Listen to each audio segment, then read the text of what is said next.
Баршаңызға сәлем. Сіздермен бірге керек кеңес арнасы. Бүгін біз сіздерге зоб ауруының белгілері және емі туралы айтатын боламыз. 3 қасық май зоб ауруын емдейді. Шаршау, есінеу, керілу, күрсіну зоб ауруының басталуынан дерек беруі мүмкін. Уақытылы жатып демалсаңыз да шаршау басылмай ма? Қанша тамақ жесеңіз де тойғаныңызды білмейсіз бе? Баспалдақтан көтерілген кезде ентігесіз бе? Бұл зоб ауруының алғашқы белгілері екенін ескертеміз. Зобтың белгілері басқа ағзаның ауруларына ұқсас келеді. Эндокринолог дәрігерге арнайы тексерілмесеңіз, өздігіңізше ем жасаудан сақтаныңыз. Өйткені басқа аурумен шатастырып алуыңыз мүмкін. Зобтың белгілері: тыныс алу қиындайды, күрсініп барып демаласыз. Дауыс қарлыққандай өзгеріске ұшырайды. Аяқ астынан булығып қаласыз. Жөтелгіңіз келеді. Жұтынған кезде ауырлық сезімі пайда болады. Басыңыз айналады, ентігу пайда болады. Міне осы жайсыздықтан зоб ауруының басты белгілері болып табылады. Егер сізде осы белгілер байқалса, дәрігермен кеңесе отырып, арнайы ем шараларын қабылдаңыз.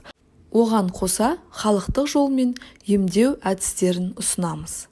Көкөністен фреш: 2 данадан картоп, сәбіз, балдыр көкті немесе картоп, сәбіз бен қызылшаны алып, шырын сыққыштан өткізіңіз. Дайын болған жарты литр шырынды 1 күнде ішіп тауысу керек. Емді 2 күнде 1 рет ішіп тұрсаңыз, зоб ауруынан түгелдей айығасыз. Ескеріңіз, ем кезінде ет тағамдарын мүлдем тұтынбаңыз. Бал қоспасы: бірдей көлемде қарақұмық балын, қарақұмық ұны мен ұнтақталған грек жаңғағын аласыз. Оны миксердің көмегімен жақсылап араластырыңыз. Аптасына 1 рет 2-3 ас қасықтан жейсіз. Артынан жылы су ішуді ұмытпаңыз. Емді 2 аптада жүргізу керек. Келесі грек жаңғағы. Ұнтақталған грек жаңғағы мен емен қабығын бірдей көлемде аласыз. Оны жарты стакан қайнаған сумен араластырасыз. Дайын болған қоймалжыңмен қалқанша безге компресс жасау керек. Келесі теңіз қырыққабаты. Иодқа бай бұл көкөніс зоб ауруына керемет ем болады. Аурудан айығу үшін 1 ас қасық теңіз қырыққабатына бірдей көлемде творог пен грек жаңғағын араластырыңыз. Оған 2 тіс сарымсақ, шым-шым тұз бен татымына қарай өсімдік майын қосасыз. Бәрін миксермен мұқият араластырыңыз.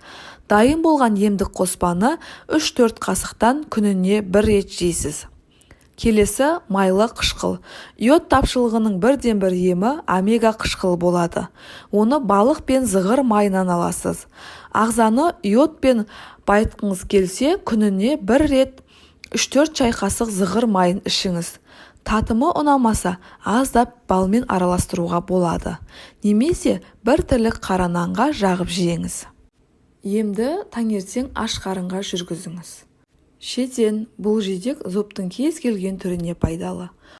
Сонымен қандай түрін жесеңіз де ем болмақ. Десек те, көлеңкеде кептірілген жидектің пайдасы молырақ деді қолданғандар. Ем үшін кепкен шетенді шай ретінде демдеп ішесіз. Ал балғын түрін болса, оны аздап қант араластырып жесеңіз де болады. Шетеннен әзірленген тосаптың да ауруға ем екенін ескеріңіз. Ал жапырағынан шай демдеп ішуге болатынын да ұмытпаңыз. Оның да емдік қасиеті орасан зор. Зоб, яғни жемсау ауруы туралы сіздерге қысқаша түсініктеме беріп өтейін. Бұл қалқанша безінің әнтек зораюынан пайда болатын тамақтағы ісік немесе түйін. Көп жағдайда зоб диетада, аста иодтың жетіспеушілігінен пайда болады. Жүкті әйелдердің организмінде иодтың жетіспеушілігі баланың өлі туылуына немесе ақыл-есі кем, мылқау боп туына себепші болуы мүмкін. Мұндай жағдайда анасы жемсау боп ауырмаса да болуы мүмкін. зоб пен кретинизм ауруы көбінде жердің қойнауы қабатында, су мен аста иод құрамы аз болып келетін таулы аймақтарда жиі кездеседі. Таулы аймақ тұрғындары үнемі бір өңкей азықпен, мәселен маньока сияқты организмді зоб ауруына шалдықтыруға бейім тағамдармен көп тамақтанбауы қажет. Әрдайым иодталған тұзды қолданыңыз.